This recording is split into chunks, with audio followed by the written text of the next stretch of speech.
your 1-4 seed. The Celtics took care of business, got it done in 5 games. You know what, man? I'm actually gonna question if Donovan Mitchell doesn't miss the last 2 games, and if Jared Allen doesn't go out for most of that series, does it end in 5 games? Because I knew Donovan Mitchell would be able to get them 1 game. I was shocked that it was game 2, but then he proceeded to miss every game after that. Do you think if Spider was in there that the Celtics might have had to work a little harder?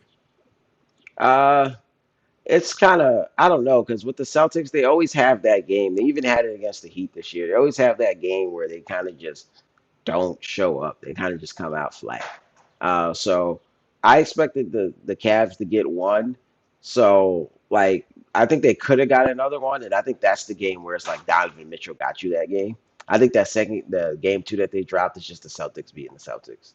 So I do think they probably could have got another game, but it probably wouldn't have went further than six. I agree.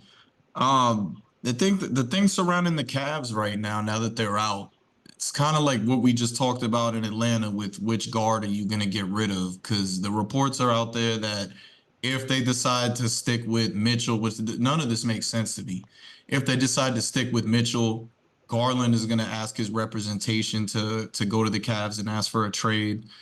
Uh, yeah, I don't know why Garland would go out and ask for a trade. It wasn't like he was the best. He didn't do that when they needed him. He wasn't that great. I mean, he ended the series with a couple 30-point games, but I don't understand why you would want to part ways with a great player like Donovan Mitchell. Right, yeah, that was kind of confusing for me. I think we all see and kind of know why Donovan Mitchell may be acting out of there, but for Darius Garland, it was kind of confusing for me because like if he stays, that's kind of your best chance of winning right now. I don't know if he's kind of more worried about his stats or whatever, because obviously he has to sacrifice a little more with Donovan there, and he's kind of like the star player for them. But not unless it's that, and he kind of wants to rack up his stats now. It's kind of confusing at this point because your best chance of winning is with him, and if he leaves, who knows who else is willing to come in there or what else you can get for him. So. I think that part was really confusing, but I think we all see why Mitchell might want out. But maybe that is something going on behind the scenes that we don't know, and that's another reason why Mitchell might want out. But he's come out and made some comments recently saying that some of this stuff is cap and he doesn't want to leave. So This is I don't see Mitchell. why he would want to stay if Garland wants to leave too. If Garland's going to leave, if he leaves, so it's kind of confusing over there.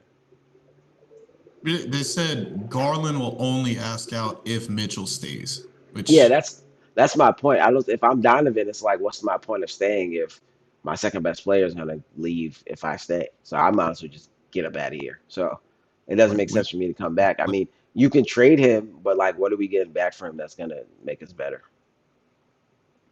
yeah, I think if Mitchell really wants out, Cleveland just do what you got to do. I mean, it's no secret why Donovan would want out of there. You ever been to I Cleveland?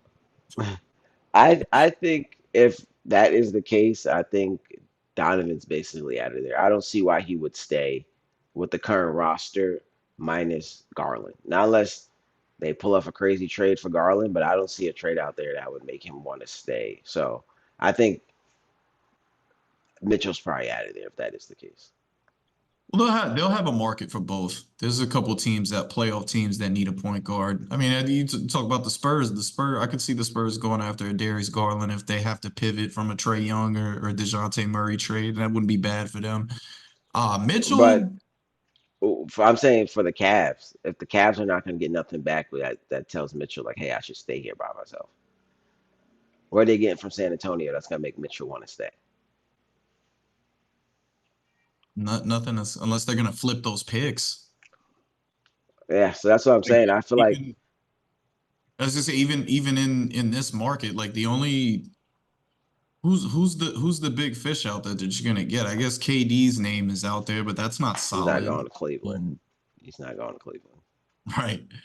Um, and who I mean, Paul George, but again, we have no idea what the Clippers are gonna do there. And then Paul after George that, is like not going to Cleveland without LeBron.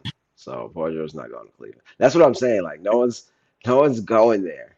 So if Garland's out of there, like they would have to pull off a trade for someone who like will accept it, kind of like don't really have a choice. But anyone Pretty with an much what happened to option, Donovan Mitchell. right? Anyone with the option is not going there. So like, if Garland wants out, that team is worse.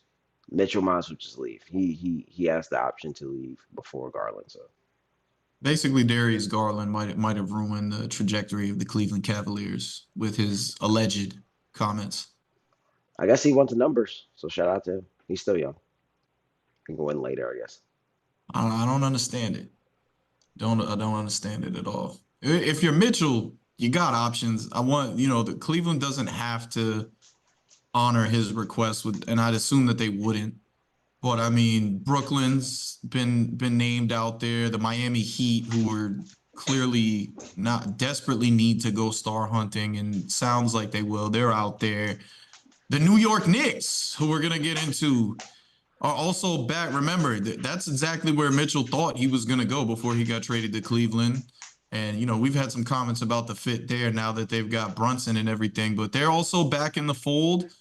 I mean, I think the Sixers, I heard the Sixers name floated out there. If you're Donovan Mitchell, where would you want to be? I mean, selfishly, you know what I'm gonna say. You need to go over there and go play with Bam and Jimmy in Miami, and y'all can have Tyler Hero and a couple other pieces and keep it moving. But I don't see a bad option for Mitchell anywhere, honestly. For, Like out of all the places he's been floated around to possibly go to if he is traded, every team that's been linked to him is an appealing situation. right. I think number one is New York. Kind of going back to like you said when he really wanted to leave. New York was his number one Oh, option. Brooklyn Be it or the Knicks? the Knicks. I don't see why Brooklyn be option right now. They're they should be in rebuild. But the Knicks are obviously had one win away from a conference final. They can use him on the wing. They might have some pieces they could trade for him.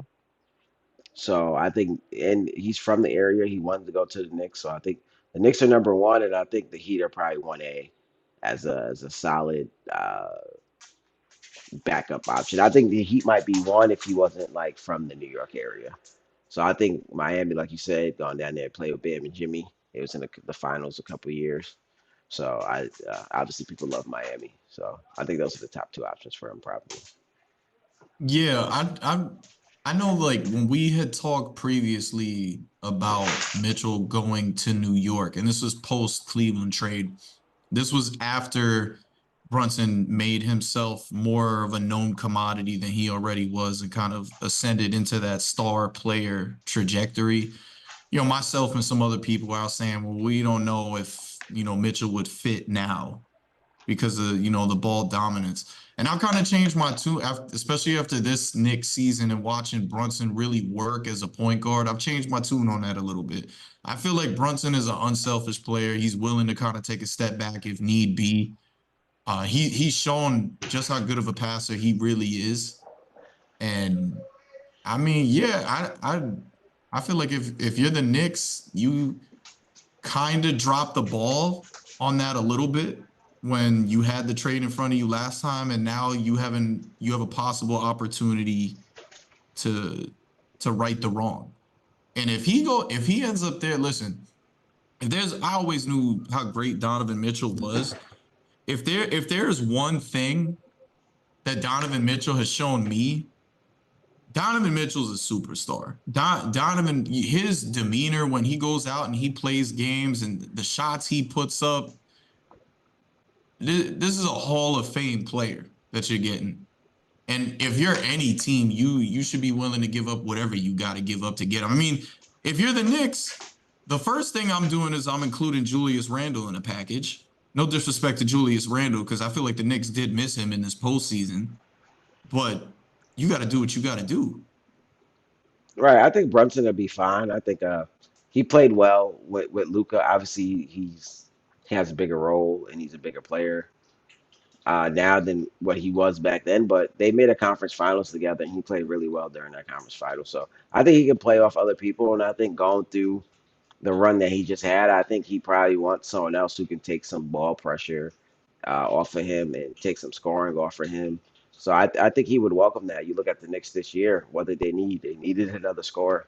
I think Donovan Mitchell can come in and provide that. And I think something he would really welcome because they got the defense, they got everything, but it was kind of too much of an offensive load on him. And obviously, there's Randall, and he was out. Whether you have to trade Randall or try to keep Randall in the situation, but uh, I think, like you said, Mitchell is a star, and I think Brunson will welcome it because it's only going to help him take some pressure off him. He's getting pressed full court at dang near every series that they played in this year, and every game in the playoffs he's getting pressed full court, and then he's still trying to create some of the offense in the half court. So I mean, to be able to get past half court and give it to someone else and take a break a couple plays, I think he'll welcome that.